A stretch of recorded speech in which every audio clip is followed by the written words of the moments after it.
This is definitely the nonsense story. This is the nonsense, so let's go. Narratives of our nonsense. Cheetahs in India, which is really cool. Down with cheetahs in India. Don't diminish my beliefs! Satire. He always does. I'm coming for the sea turtles next. That's Michael Reeves' shit. He's cornered the market gotta on insist. Screw the Turtles. You can't just let one man throwing packs of straws into the ocean is not as powerful as... We can't let Michael Reeves have a monopoly on killing we gotta turtles. support our guy. He can be the head honcho dictator of that. He needs a team. He needs a team of turtles. I'm his right-hand man. It's entertainment, so anything goes. Meow like a pirate See, day. now I'm offended. Talk like a pirate day the best. Meow like a pirate day. Meow. Do cheetahs meow? Which I had. You had the prize one. I didn't need to deal with that, so I was like, I'll take the extra movement.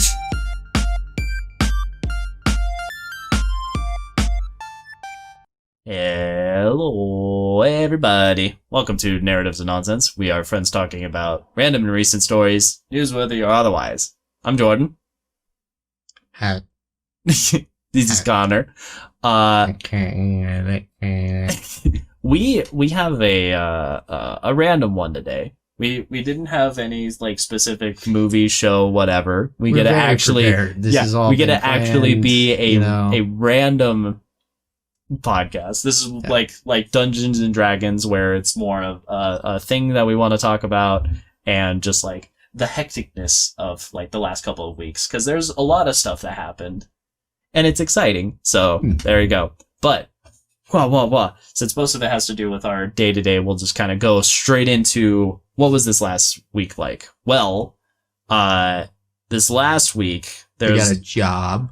It was fun. Yeah, we finished. Myself and John finished 358 over 2 days for Kingdom Hearts, which is great. We crushed his soul, and we're ready for Birth by Sleep, which is, I'm sure, not going to muddy any of the water. I'm positive nothing at all happens in that game. And then, the week prior, we went and saw Weird Al. We played the Destinies board game, which is very, very fun. You're working at Zero Shoes. We have a sale. House. Yeah, we have a sale, which we're drowning a little bit in. I was almost on America's Got Talent again. That's a whole thing. That is a whole endeavor. It's been ongoing for like a hot minute, and frankly, it could still happen in the future because just the group that I'm part of has always had a good relationship with them. So we'll see. But yeah, Jordan's master of ceremonies. Yeah, there it is. And then this next week, in terms of weather, it's looking like it's going to be a hot Monday. Yeah. And then outside of that, it's like 60s to 80s. I think we're finally hitting that cool period. It said it's like 50 lows at night, and I'm so ready for it. I need it in my life. I love when it's cold. Wednesday, it's supposed to rain. I'm really excited about that. Just bring down the temperature. Make it fall. I want it. I want it now. Goodness. And then, yeah. That's kind of the lowbrow of this last week. Was it got like a little toasty, but not unreasonable. It wasn't relentlessly toasty. Very warm in the warehouse. Yeah.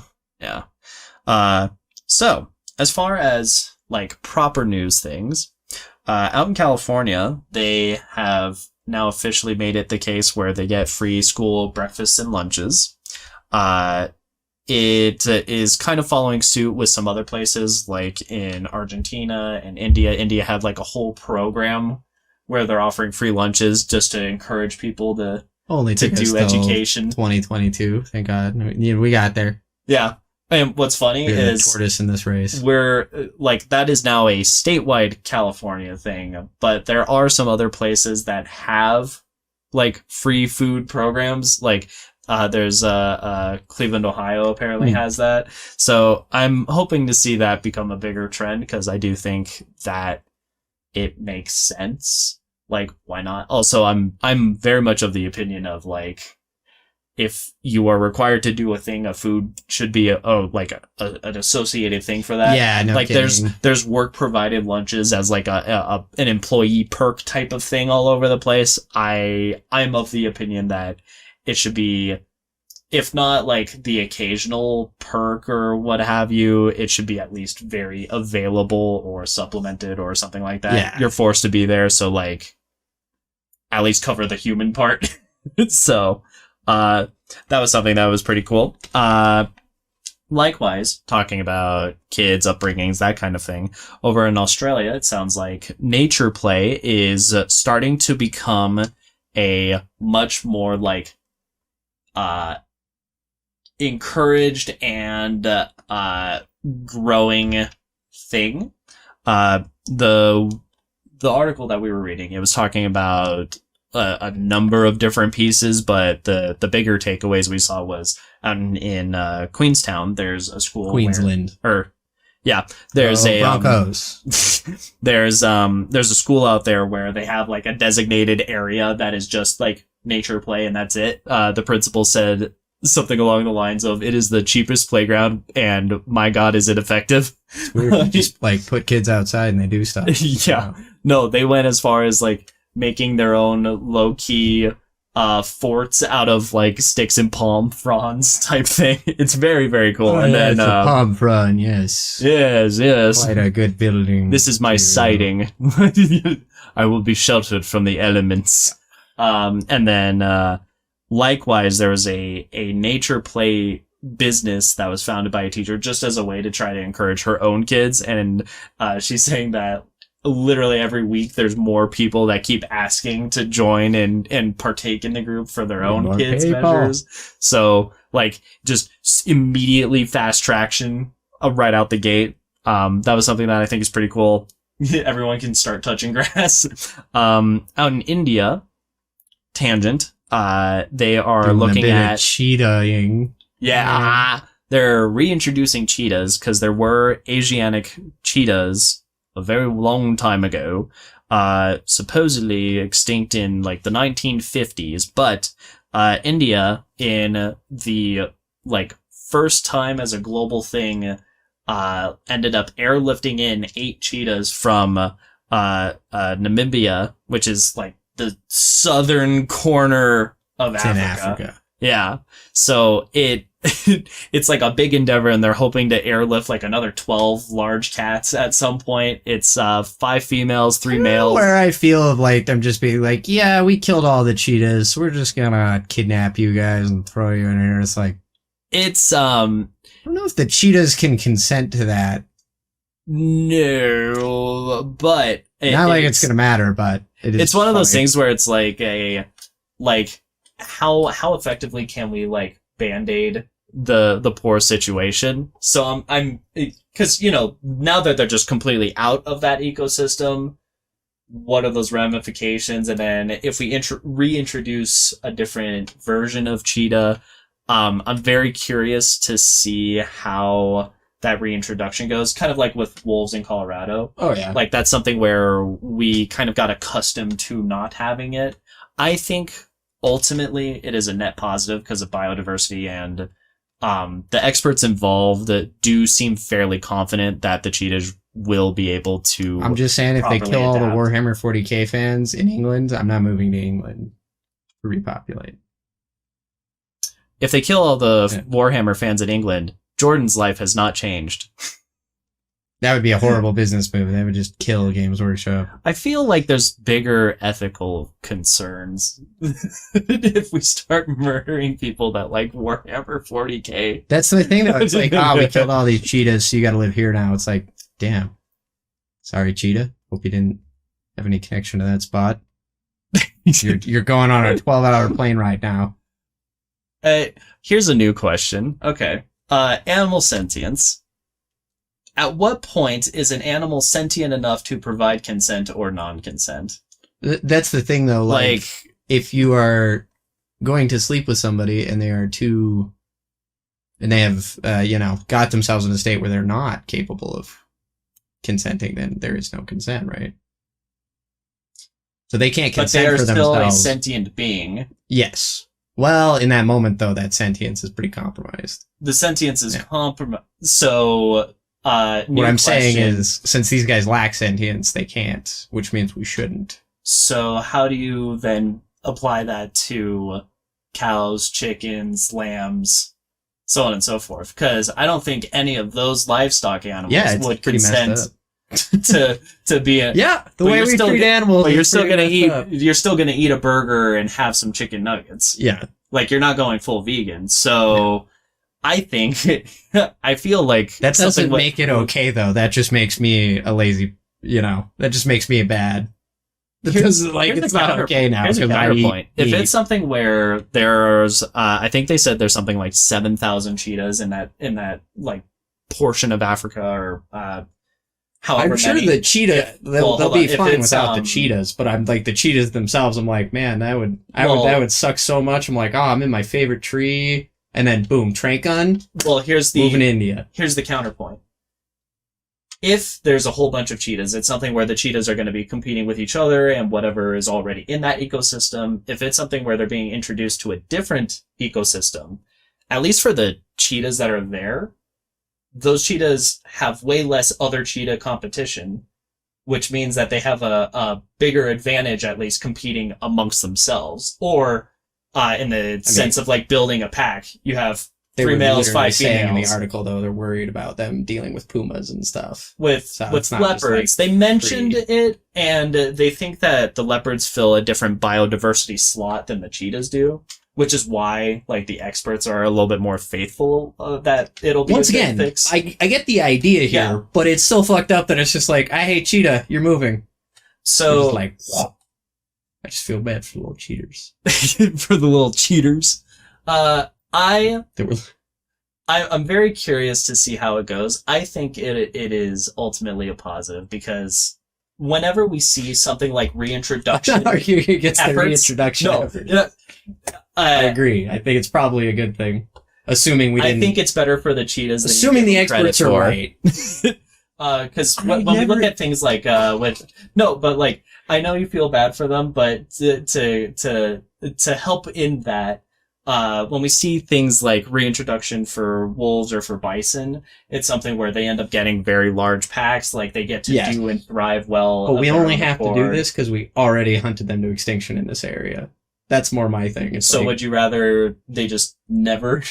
I would rather we just stop doing this, but we don't. We keep just letting animals go extinct in all kinds of different ways and places. That's more of the thing. Cool. So what about the ones that have gone?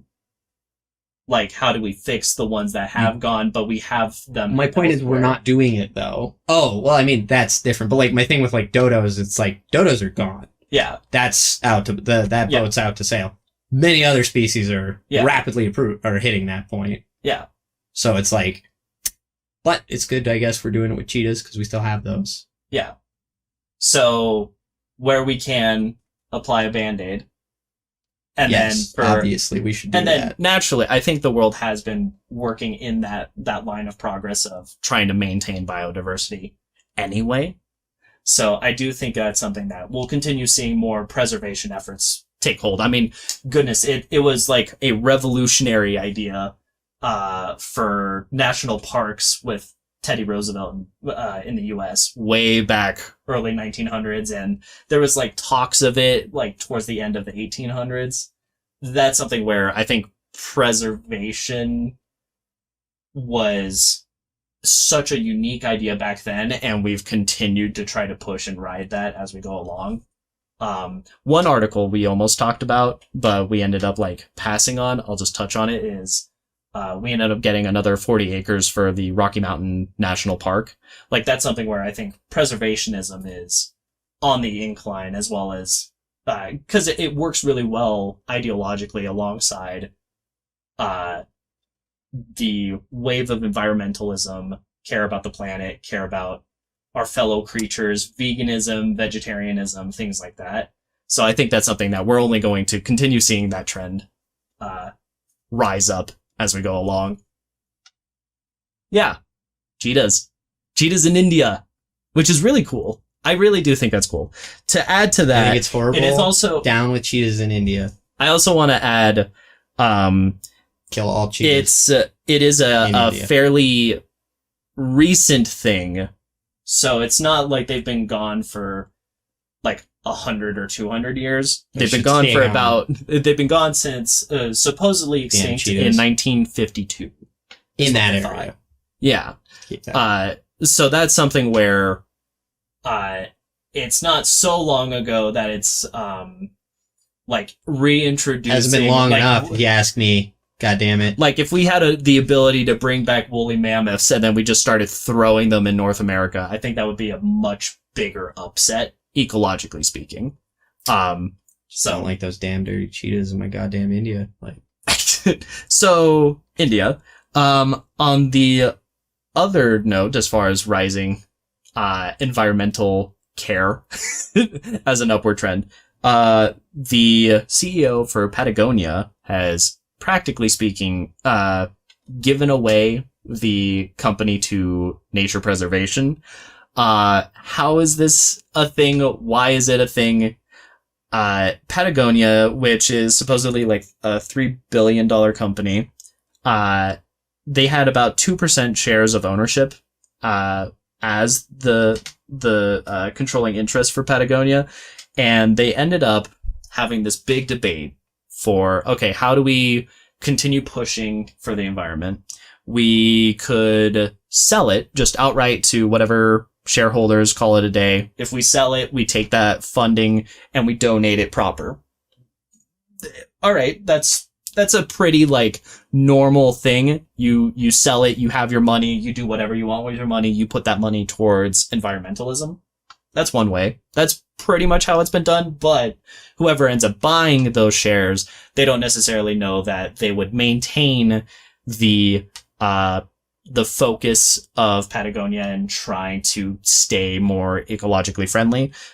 So then the next question is, okay, do we vest it to the public? Well, once it becomes a publicly traded thing, then similar situation, the public and like the stock market, their biggest concern is trying to make sure you stay in line with what shareholders want, which is practically speaking profits above all else. There's not a lot of ethic share we trading live in a capitalist things. society, Yeah. so that's what people Yeah, buy shares it's for. usually cheaper Including me. and more effective to go down with the environment for the sake of profitability rather than trying to protect the environment. And that's not what they're going for. So what they ended up doing is they created the Patagonia Purpose Trust. It is a non-profit, like separate organizational committee that has a controlling vested interest in Patagonia, but is very specifically there to make sure that they stay true to their word for staying environmentally friendly, conscious, so on and so forth. The way that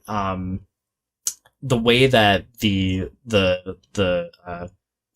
billionaire controller, what have you, he's like, this is probably the best way and a new way of going about like caring about the environment, is trying to build it ethically like into what the business is, rather than trying to like sell a thing and then reinvest somewhere else. Like this would be at the expense of this, but then I can like take that net chunk Band-Aid, put it somewhere else.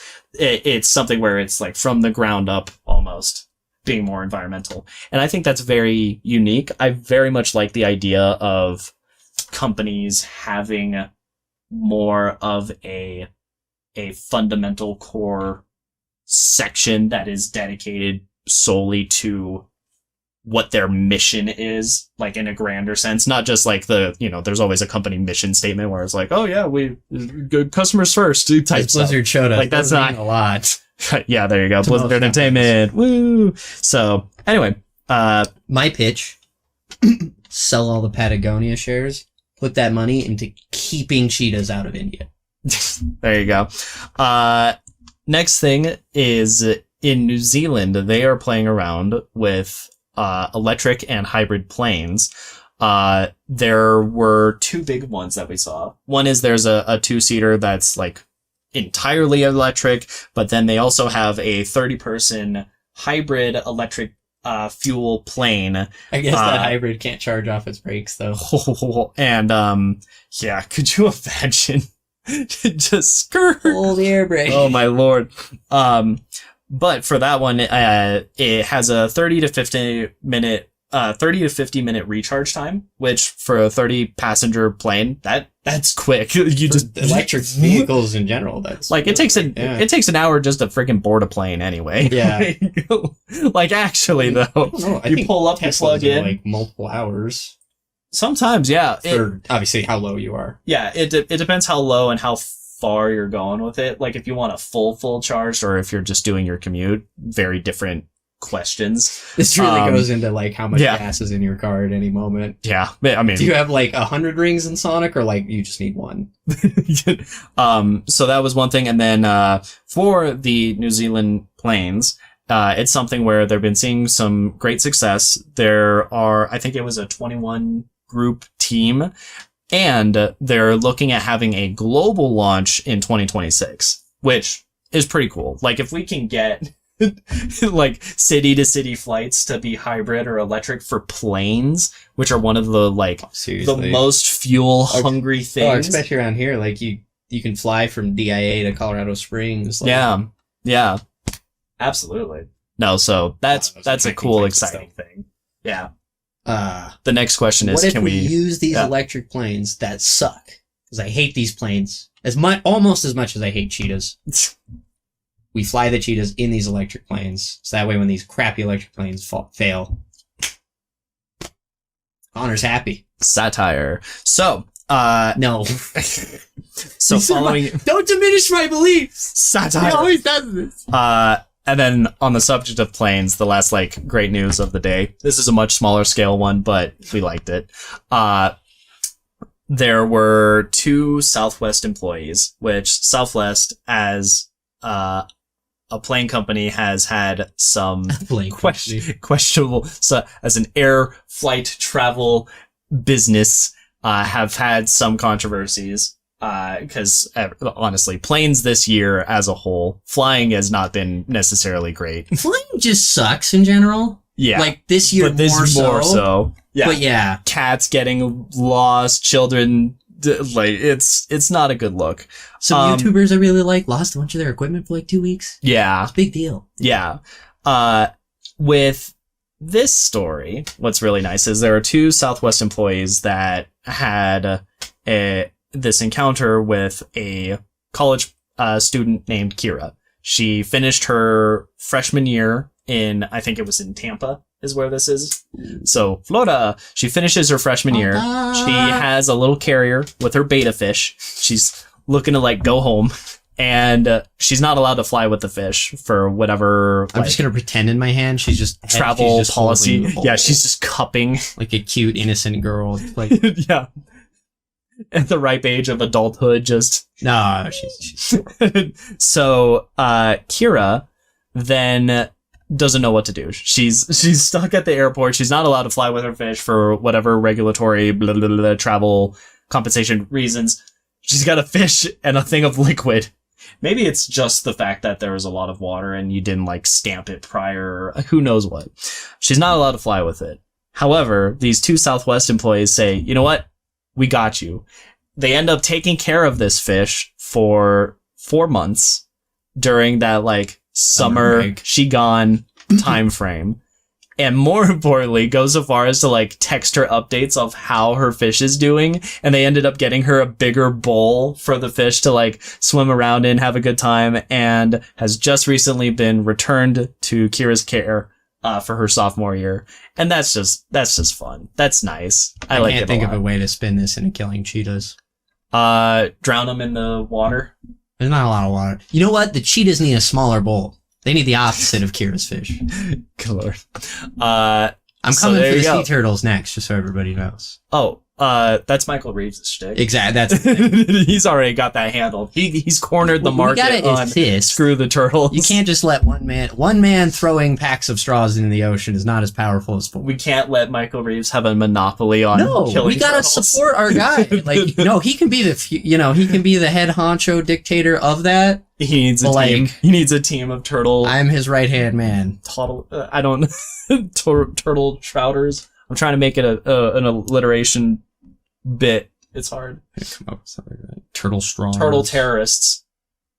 That sounds like the Teenage the Turtle Mutant Ninja Turtles. Terrorizers. There we go. I was like, the Turtle Terrorist sounds like TMNT, like, had a bad day and started, like, attacking New York. It's like the weird knockoff, like, bad guy clones that didn't come out right. It's the Turtle Terrorist. Or it's, like, Shredder mind controls the turtles into doing their bidding. Because that's always, like, a thing. The good guy turns into a bad guy for, like, a minute. Like, only catches, like, Raph and Mikey, so they have to, like...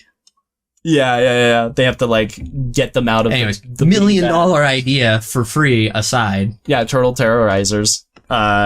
Invest now. Early adopter. We do have 3D printing for our toys. There you go. Next thing. So, holidays. This is a fun Monday. So, we have Talk Like a Pirate Day, followed by the clearly superior sequel, Meow Like a Pirate Day. Now I'm offended. Talk Like a Pirate Day is the best. Meow Like a Pirate Day. Do cheetahs meow? They do make they make like a weird noise. They have like a meow, but it is but it's not how we would think like of a meow. Chirp, and then it gets really deep. Well, when they get older, it's like really deep because like little cheetahs will be like and it's like they don't do a they do purr. Yeah. The mysteries of purring we still have not solved. Maybe it's just a quirk. Maybe it's a bug fixer for cats. We haven't really figured out the whole purring thing, but we do know it's good for you to be around a cat that purrs. Yeah. we were like, purring is good. Why? I don't know, but it's good. Yeah. we can't even agree on, we don't even agree on what keeps planes in the air though. So yes. There you go. So that is the best holiday. Talk Like a Pirate and then Meow Like a Pirate Day. It's also Butterscotch Pudding Day.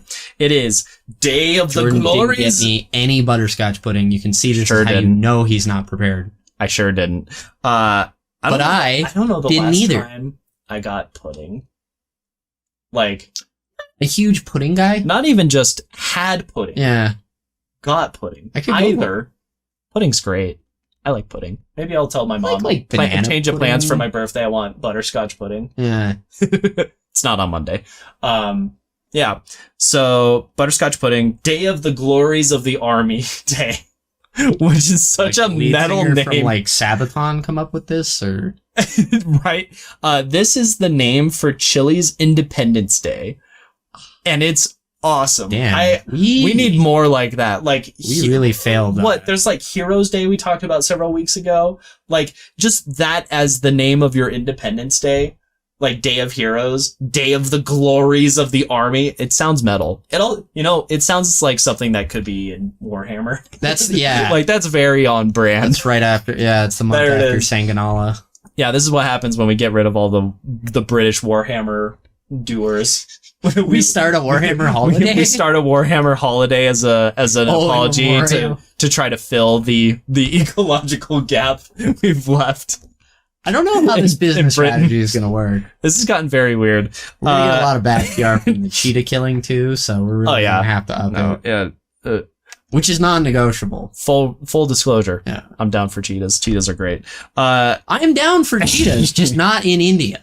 The Indian cheetahs. If they step foot, if there is an Asiatic cheetah that steps foot in India, I have a question. No more. Are there other countries that cheetahs should not be allowed in? Only in India. That's just all India. I'm on. I'm trying to keep the bit like condensed. That feels not racist, but not nationalist. What would it be if these fine Indian individuals would not have killed all these cheetahs off if they needed to be there? Obviously, they know what they're doing. And these stinking animals need to get out of here, and we need to quit messing with that. Is there a term where you hate a particular country? Because my brain would go nationalist, but that's not what that means. Because that's Virginia. I'm not really sure. Statist. It's almost sadist. Just like statism. Right? Statism. But it feels like with nationalism, it's you support your nation like hardcore to a point that it becomes problematic. Even I don't know if that's more like jingoism. But I don't know if there's like the anti like I don't like Russia. Russia is being a topical conversation point now. So like, are you Russist? Are you? It's not nationalist against Russia because I don't like Russia's government. I'm fine with Russia, but I don't know if someone disliked Russians. Like if you don't like insert governmental body, what do you call that? Like in particular. Yeah, like it's not just everyone else sucks. It's just Holland. You guys blow. Yeah, like what do you say for that? I'm also obviously I'd love to go to Holland. We need to coin it. Maybe we need to come up with it. That'll be next podcast. So anyway, I got a lot of cheetahs to deal with. Day of the Glories of the Army Day. Maybe the Chileans will fucking support me. There it is. Yeah. The Chilean Indonesian Indian Namibian War. Cheetah massacre. The 3 continental war because it's Asia, Africa, and South America just over cheetahs. I'm just standing there like this bit went way too far. It's honestly, it's on like the same par as the actual emu war that happened. Like, it's about that level of like, but it's absurd. Emus deserve their spot because they won. They won. It wasn't enough to have guns. Speaking of fighting for your right to exist, Women Road Warrior Day is another holiday that exists. Good on you, hardworking moms that also have to care for nature-loving toddlers that now get free lunches in California. Yee! At least it's getting a little easier. Yeah, it's about to get a little easier for Cali. And then it is Jude Day. As in the Beatles song, Jude. Don't make it bad. I knew celebrating a girl all the Judes out there in college named Jude, and she had never heard after like, "Hey Jude, don't be afraid." So I was, after that, I like kept singing like, the next 20 seconds. She's like, "I've never actually heard any of this part." I'm like, you didn't hear the rest of the song. They only, have you never only heard the most popular radio? That's Jude. Interesting. It was so funny. I'm like, I guess it's like a while ago we had a conversation of like what Beatles song is like the most memorable. This is just before our Weird Al concert. More on that in a minute. Like because we said it was like Yellow Submarine's up there. You were saying Imagines come together. Come together. Imagine John Lennon. Yeah, that's it. That's a Beatles song. A Beatles song. A Beatles song. A Beatle possesses. I wouldn't. If I wrote that, it would not be clear. Yeah. My grammar's well. Come Together is such a good song, though. Oh my gosh. Anyway. Yeah. I really like the Michael Jackson cover, though. Really? Yeah. Mm-hmm. So there's that, and then final holiday of the day we will be listing: respect for the aged. If you have any elderly in your life, respect. Boomers have value. Boomers have value, no matter how boomy they are. I just thought of King Boomy from Avatar. Exactly, that's Last the Airbender, thing, right? Like King you got the Boomy, boomers from Fallout. You got Boomy from Avatar. Is it funnier now that Boomer is a phrase and it's King Boomy? The thing, like, is it retroactively? This is the better thing that comedy? like kills me is like I always hear Boomer and I get confused because I'm like, wow, a lot of people played Fallout New Vegas apparently, which is not the case. Because they have the boomers, which are very boomer. Yeah. Like that's their whole thing. Anyway, speaking of the aged, Weird Al, I love him. He's getting old. He's been around the park. He has done so much for the parody scene, and we're supposed to be respecting. There's some ageism. He is awesome. Distinguished in his experience. No, in life. He's made a drastic impact. He still looks really good in the best way. Like his hair is looking amazing. Very builds the exact voluminous. same pencil thin white guy build that I have. Yeah, we've all had for years. So the Weird Al concert, we went. This would have been a bit of a drive, almost 2 years ago. Yeah, we went up to Greeley here in Colorado. And boy howdy, it was a great time. It was for me. It was relaxing, but still very much entertaining. It was really nice. It was just a sit down spot. Like that was good. Yeah, you could just chill and relax. You didn't have to like hop up and down the entire time. Everyone was still like, up. We're gonna people are getting lighters and phones out for parts of the songs. Like, the whole concert vibe was great. It was an indoor theater. very intimate in a great way. Lots of personal anecdotes, and we had great seats too. We were like smack dead dab in the center, middle. courtesy of my mom as a birthday gift. Bless. I was like very hyped for that. That's always a big deal. Oh my gosh. And then freaking just with the show, it was primarily a, hey, we're going to do original songs, which is completely fair, makes sense. But they like doubled down on that and said, hey, now everybody, we've heard some people on Twitter and other things that were like, man, I only wish there were more parody songs. And that's not the point of this. This is going to be mostly original stuff. So, suck it. And then at the end, we ended up having this like big pseudo encore awesome polka medley of all of the different parodies that he's done over the years. Everything from just white nerdy. Oh my goodness. Yeah, you had everyone in the entire range group stadium, whatever seating, all of us just chanting along, Yoda, Yoda. Oh my god, it was fantastic. And then he had the whole like breakdown scatting with lights flashing everywhere the whole way through. There were multiple, like super in tune 8-minute breakdowns. That was like crazy lighting, and I'm like, wow, this is like really getting. This is trippy and weird. I expect nothing less from our man now. Tonight. Yeah, right.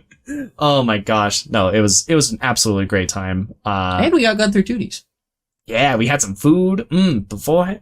It was delicious. Love it. Oh, it was a great time. It was an awesome Friday night. It was a great moment to kind of like escape, take it out a little bit from some of the stress that I had been dealing with. So I was going into work. Jordan's dealing with work. Yeah. So for Jordan, I was very stressed at that point. So I needed that like relaxation because one, there's a sale.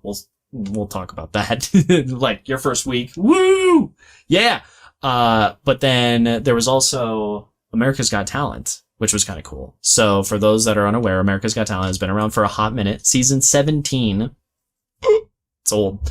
And with this latest season, there were a lot of really cool acts and stuff. And I'm part of a group called Silhouettes, and we were being considered for going out there. This has been in the talks since like July. It's entertainment, so anything goes. It's like you're there, you're not there, you're going to be, you're not going to be. Here's the show idea. Here's not the show idea. We completely redid it, did it over and again, and then again. We like were considered for flying out there like mid-August, and then they were like, nah, we're gonna save it for later. And then the later part, it literally was the night before.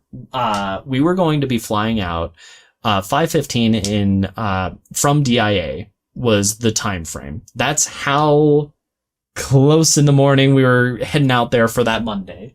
On Sunday night at about like 10:30 is when all of the Silhouettes are told, hey, change of plan, we're just not going this year. Which, like, whatever, like, that's totally fine. They're doing what needs to be done for, you know, their show and their clientele and contestants and what have you. It's just funny having seen all the chaos from this of 10, just like 11, 12, 1, 2, 3 is when we were going to meet at the airport. Literally 4, 5. Almost the 11th within hour. 8 hours, literally one period of sleep's distance away. It's never mind, we're not flying out. And holy crap. Honestly, it was a big relief from my shoulders because, like, we were just bringing whatever props we need. We're ready to, like, go on the fly. We're right back in the groove. Silhouettes was a contestant in 2011 for season 6 of AGT. And since then, we've had, as a group, we've had a very good relationship with the America's Got Talent folks. I mean, we went out there in, I think, 2016. We were on the Champions round, which was 2020, just before the pandemic. And then, we ended up doing a guest performance with one of the men's choir contestants, years and years ago. So it's not unheard of that they reach out to us. We have a back and forth.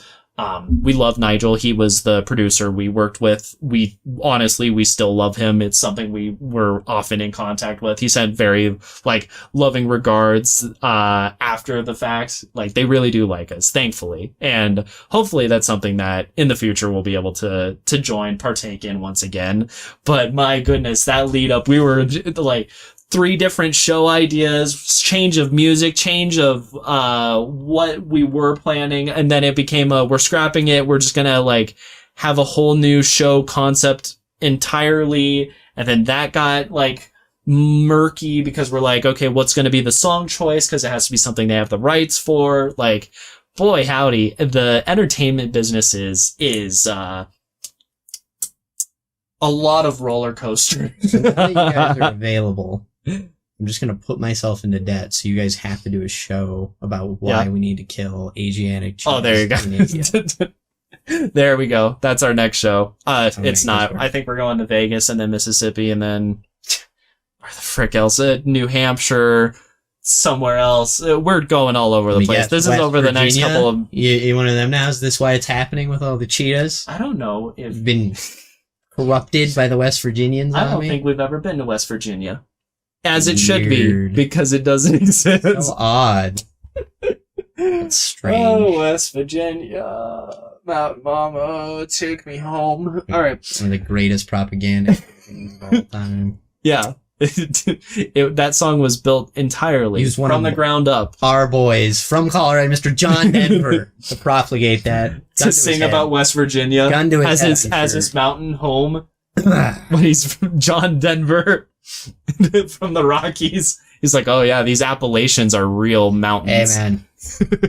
None of these 14ers. That Pikes Peak, yeah, shit. Oh man. So, coming back to the hometown here in the Rockies, sail. Yeah. Sail and your first week of work. 2 days of training, which was, there is no like handbook. It's just, this is what we do. And I'm like, okay. And then 2 days of training into a sail, which was neat. I got my steps in, to say the least. Yeah.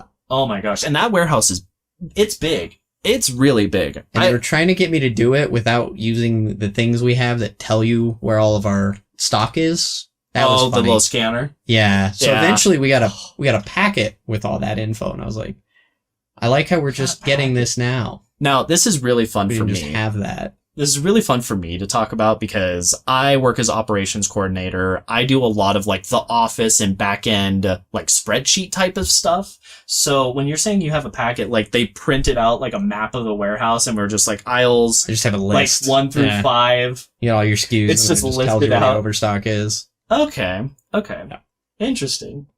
But either way, we got that done, and we figured out this. We did all the restocking like 4 different ways on Wednesday, I swear. And then eventually we settled on one where, because I hit a point of like, I'm like, why don't we just do what we were doing the one time where we were just filling holes, and everyone's like, yeah, let's just here's the gap. Yeah. There you go. Call it a day. I mean, like hole, like there's nothing there, then go for it either way. But we got through it, and it should be a walk in the park from here, other than other sales. Walk in the park.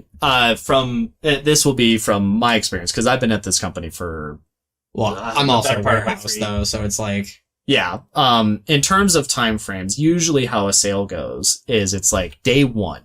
And I imagine this is true for other businesses, but day 1, the sale's announced. Everyone just flood the gates. You know, the doors are open. The way is made. Down, go, go, go. And it's just massive chaos. We had so much for our company. We had like quintuple the normal amount of calls, which is terrifying from a customer service, like trying to talk to everybody that calls in and get back to the voicemail as quickly as we can between our we're still a relatively small team. Like it's chaos. And then it's busier for like the middle part of the sale. Like, it's still more than, like, a normal day. A non-sale day would be. There's still a lot of traffic, and usually it's kind of built on the momentum of that first day. Mm. Like, you get backlogged on this day, so you are still, like, churning through it as the days go by. And then, the last day of the sale is another big spike. Sometimes it's bigger than the first day. Honestly, in my experience, more often than not, that last day is even more crazy because people are like, oh my gosh, I better not miss out on it. And then they just hop right in. Yeah, and then in like the week or two following, because we work at a shoe company, it's like, all right, exchanges, returns. Hey, I bought this during the sale. How do I get the sales price? I just need to get a smaller size or whatever. Which that's more on the customer service side. I mean, you guys would get the physical. Yeah, and that'll honestly that'll keep going for months. Yeah, low key. that just exists in the background. Oh yeah. So that's. Yeah. And then that's for the warehouse side and some of the customer service side. For me in operations, this sale has been hilarious because we had a very big shift of gears of how we were going to approach it, how we were going to list things than like 1 or 2 months ago. 1 or 2 months ago, we were doing like the normal, but supply chain issues exist. So it became okay, what's the sale going to be now? And trying to get a really funny one. This was supposed to be like a Labor Day sale initially, kinda, yeah. So then it became the inflation buster sale, not holiday sale, not holiday sale. It's so great. I honestly, if really good discounts. If there's one thing to say, marketing and our CEO Steven, like they come up with hilarious names. Like our anniversary sale is like the Kwanzaa Merry Eat Birthmas Day Bonanza anniversary sale. Like it really is just like, let's slap things together and just say, all right, you know what this is.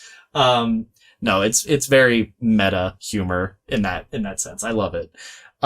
So for me, a lot of the sales stuff was the lead up to it. So Wednesday we have like a pre-launch for like VIP people, and then we have like the proper launch that goes out to everybody.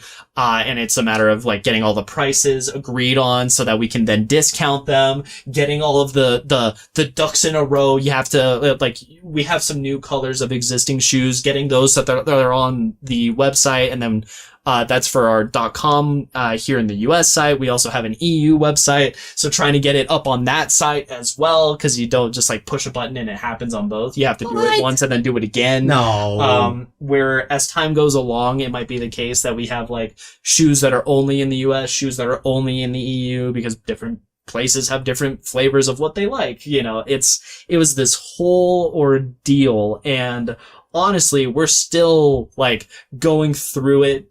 There's some stuff at the warehouse that's under like a QC hold for quality assurance. We have to make sure that, you know, things are arriving how they're meant to be. They're in good condition. So like it's listed on the site. It's at the warehouse, but we can't sell it yet. And so there was okay, do we like take it down? But like we have it, so maybe it's not worth the effort. Like we need to prioritize getting other things fixed and sorted before we take it down to then immediately have to put it back up.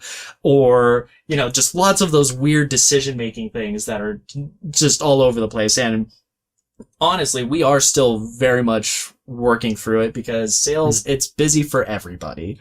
So that's been work. Which, like, there's a little peek behind the curtain of, like, what our actual day-to-day is. And I find it very fulfilling, personally. Like, it's something where with customer service, a lot of the fulfillment was, for me, like, helping people. There's a lot of people that really like the shoes that we sell and what they wear and what we're about. And that was where a lot of the fulfillment came from. With this, it's kind of a, like, we set, like, check boxes and marks and projects that we're trying to, like, churn through. So you get you get, like, a sense of pride and accomplishment for ticking the box. Terrible for video games. I don't think that's all that great for video games.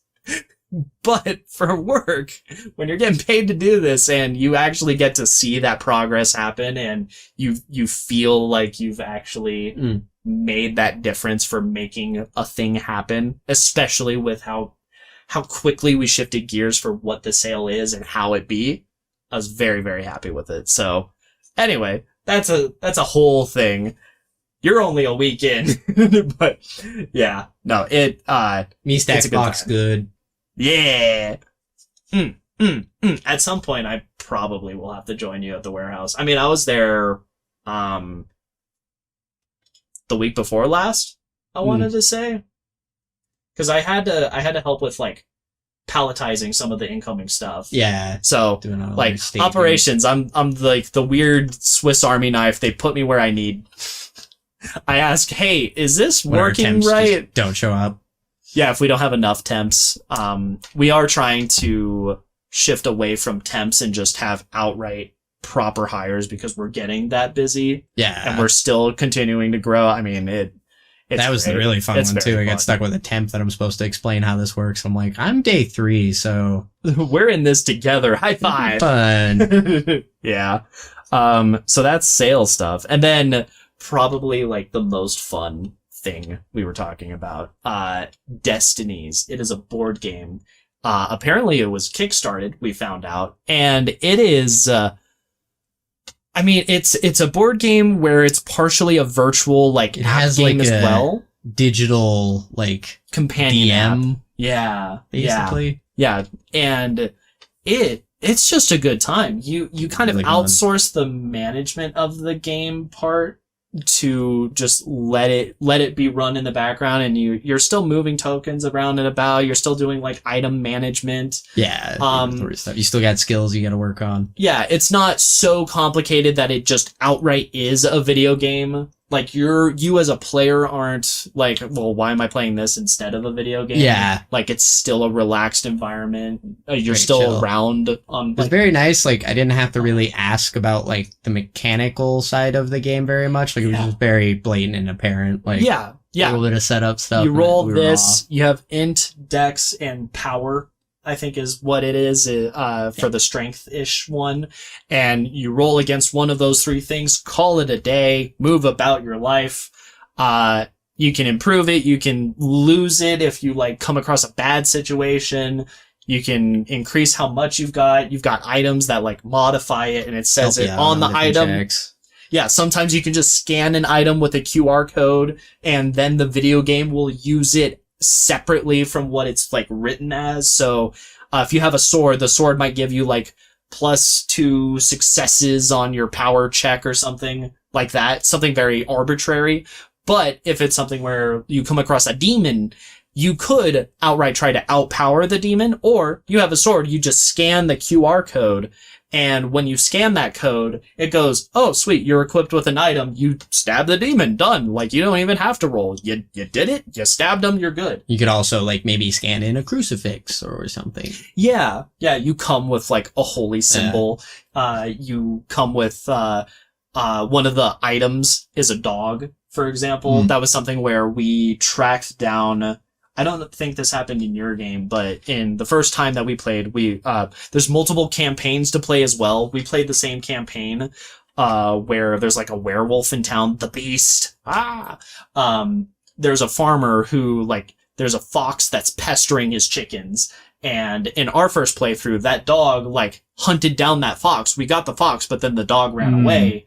In your game, you just, like, you guys ended up just outright hunting down the fox separately. Didn't even have the dog at that point. I don't know if doing anything. I don't think we ever did anything with the fox. The witch got the dog, and then just gave it to the guy.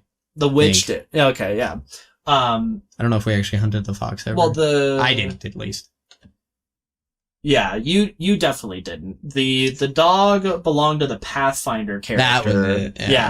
Yeah, we gave him the dog. We also gave him a horse at some point. No, that was the stable people. That was also, we could have given it to the Pathfinder. We gave it to the stable person because the stable person was missing a horse, and they were like, this isn't the prized stallion, which I had. You had the prize one. I didn't need to deal with that, so I was like, I'll take the extra movement. If it also says, like, the replayability and the flexibility of this game, like, for having a codified video game aspect of it, there's still a lot of ways you can go about, so... When I was first playing, we played the exact same character, just in 2 different games. In my game, I never freaking found the stallion that some stable master was looking for. I found a horse, failed to convince him, like, hey, yeah, at least you got a horse. It might not be your prize one, but, like, here's a horse.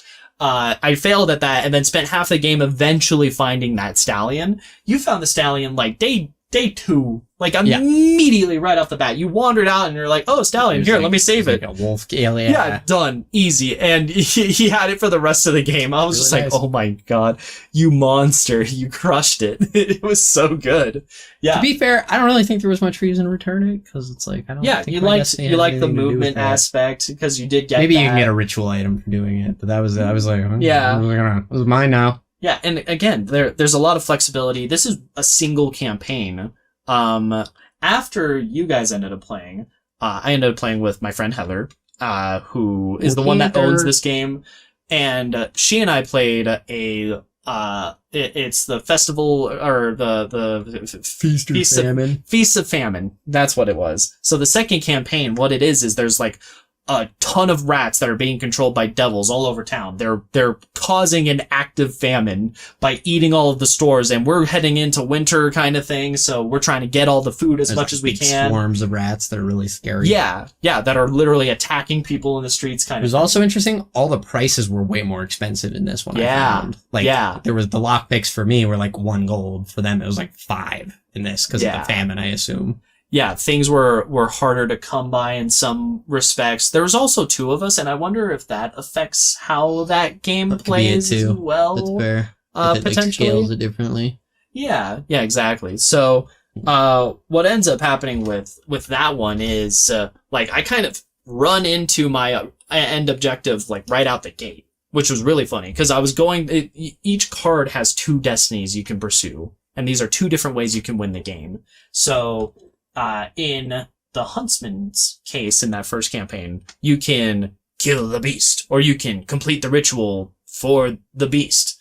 And you ended up going the kill route. I went the kill route in my game, because we're in sync. I ran into silver items first, so I was like, well. Yeah. You're like, alright, well, here we go. With the endings themselves are also really cool, because it does give you endings for the person full who epilogue. won, but it also tells you what happened to the other players' characters. The losers. Yeah. And then it has a whole thing after that. Too. Like, it's the thing. The witch goes into the woods and dies alone. Yeah. Like. Well, and it was interesting, because, like, the game is, like, interconnected, so, like, when I killed the werewolf, the guy, Marcus, playing the witch, was like, you killed my son. Oh, and I was no. like, and I didn't think about it. Like, I just thought he was joking around or something. And it's like, no, that actually was the witch's son. Yeah. So that really blew my mind. Like, I really like that. It was and it so is very, fun. like, grim darky, too. If you like that kind of stuff. Yeah, and I'm very curious to see how the rest of the campaigns go. There are 2 expansions with more stories and play and that's tokens. The thing, like, we haven't even gotten close to through the base stuff, so it's like... Yeah. And it's lengthy. I will say that's probably the closest to a detriment I can have against There are some other modes, though. Like, there was a battle mode they were talking about. Yeah, there's a 2v2. So there's a solo play where it's just you play by yourself challenge. Possibly shorter, maybe. They could be longer, I don't know. But yeah. No, it's very interesting. Definitely. I will say, when you do, like, if everybody knows what's going on somewhat, the games probably won't last too long unless the dice rolls are just real bad. And that's the other thing is, I feel like there's still a lot of replayability in how you go about it. So if you know what's going on, but you're playing a different character, like, you might know how to hinder that guy a little bit, but you got your own things that you're like, wait, hold on, I have 2 different new things I have to figure out. Or if you end up playing the same character, okay, that person has the silver that I need to make a dagger that can kill a werewolf. Well, I have to do the other thing. How do I go about the other? Because, like, that ending is different. Yeah. So, like, the next time, even if I played that same guy, like, even if it would behoove me to go for the silver one, it's like, well, I kind of want to see the other ending, so I may as well try that. Yeah. Like, can I get this ending first? And if I do pursue this, because it's kind of a vague goal, you don't have, like, the step-by-step. And one of the things that's kind of cool and built into this is on the, like, Destinies card, it has 2 QRs. So you can scan either QR code, like, this is for one Destiny, this is for the other. And you can ask NPCs in the game and just be like, hey, Smithy, do you know where, like, silver might be? And then he'll give you, like, yeah, you know, somewhere like the old bond down For the a lot road. of them, it's cool because you have to help the NPC before they won't actually do anything. They're like, I could tell you, but my dog's missing. Exactly. No, it's very interactive. very, very fun. Very cool. I like it a lot. It's really fun. Like, I think it's cool if you like more story-based stuff, or even if you are like a grindy min-maxer like me. Like, there's a lot of fun in that game of like figuring out resources and stuff like that. Yeah, is this worth it to use this card for the rewards you get? Yeah.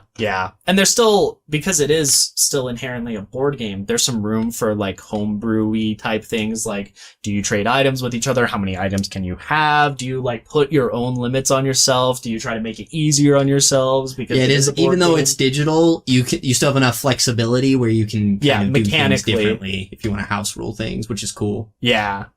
So I love it a lot. It's a great really board game. Pretty easy setup. Like the character stuff is a little you tricky, set up more as you go, because it's basically you get your own thing, and then as the board is one tile to start. And then people as they explore out, it gets bigger. So it's like House on the Haunted Hill or whatever. Betrayal on the House on the Hill. That one. Yeah. It's like that, which is, in my opinion, the way to do it. Yeah. No, that's another great like modular board game thing. Also a ton of replayability. Like, if that's what you're looking for. Yeah. So, that's our podcast. We're just kind of rambling this time around. We'll figure out what ends up happening next week. But this is definitely the nonsense to our narrative. This is the nonsense. So let's go. Narratives of our nonsense. But either way, as always, you can find me, Connor, freaking Deerark, at 5-String Connor on YouTube. And the both of us are here on Mondays, like, all the time. Yeah. Most of the time. Yeah. Monday evenings. Mondays in West Virginia, you know? That's that's the time and the place. Happens. He might be wearing a Pink Floyd shirt, but it's a triangle. Illuminati confirmed. That's what it is. Only the need to know. What? You find this man here at Gillidan for the win on YouTube. Goodness. Fine little Let's Play streaming channel. Yeah, we do Kingdom Hearts on Wednesdays, most Wednesday evenings. This next week is my birthday, so won't be this week. And I got to set up for birthday sleep. I don't know how we're handling that. Is the old Star Wars Saga Edition campaign we did still on there? The old one. The one that not the one before this one. It wasn't Star Wars. Well, I did put up the 5e game we played with like gold toes in them. Yeah, that's on there. I do have full intention of putting our current Star Wars game up at some point in its existence. Yeah. That hasn't been streamed. No, the one before. The 5e one. The one before, that one we streamed. Okay, I'm not correct. And then, that's a whole different topic. So, Kingdom Hearts is on Wednesdays. Occasionally, I join my buddy Marcus, our plural roommate. On Sundays, we play Knights of the Old Republic at times. That's a good time. I very much enjoy it. Lightsabers? He's not. It's really fun. It's very funny. He's very adamantly like, I am not a Jedi. I am a Han Solo gunslinger. I always did like the half and half. Yeah. That was alright. That was always fun. It's all the deck I never just did to have finesse lightsaber stuff happen. But I never did straight up just gunslinging. Yeah. No, I'm very excited to see how it goes. And then, on the rare occasion on a Tuesday, we'll have a fun stream. Sometimes you join for those Tuesday things, sometimes not. It's been a minute since we've done one of those. I should poke people. Pizuno? Yeah. Well, we've been playing it, but we haven't been streaming it. We do meet very consistently on Tuesdays. It's just whether or not it goes on the interwebs. We should do that. I'm gonna do that again. Okay. This next Tuesday. Jordan, you should stream this next Tuesday. I will do it. Good. Be there. I like having you. Anyway, that's our podcast. Everyone have a good week. Woo!